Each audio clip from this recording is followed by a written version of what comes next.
नबी अलैहिस्सलातु वस्सलाम एक सफर के अंदर ने हजरत जाबर बयान कर देने नबी पाक नूं कदाए हाजत आ गई, पेशाब आ गया। हुण सहरा बड़ा वड्डा है, दो दरखत ने तो है चंगे दूर दूर ने,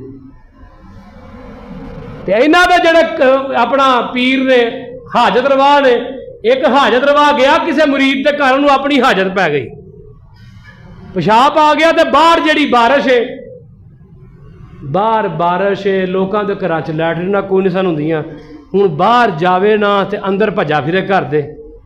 मुरीद कहन लगा बाबा जी तुसीं किवें दे हाजत रवाओ, तुहानूं ते आप हाजत पई है। गल समझ आई कि नहीं? और जिन्हों आप हाजत होए वो किवें दा हाजत रवाए?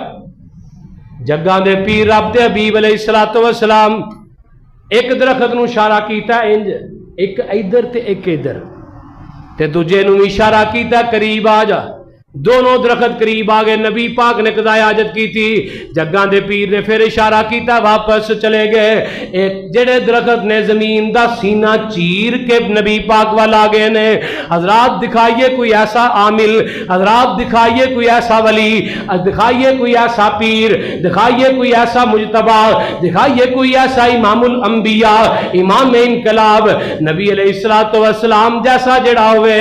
आइए जे नहीं समझिया मेरा दिल करदा है अज हदीसां दे हदीसां ही सुनांदा जावां।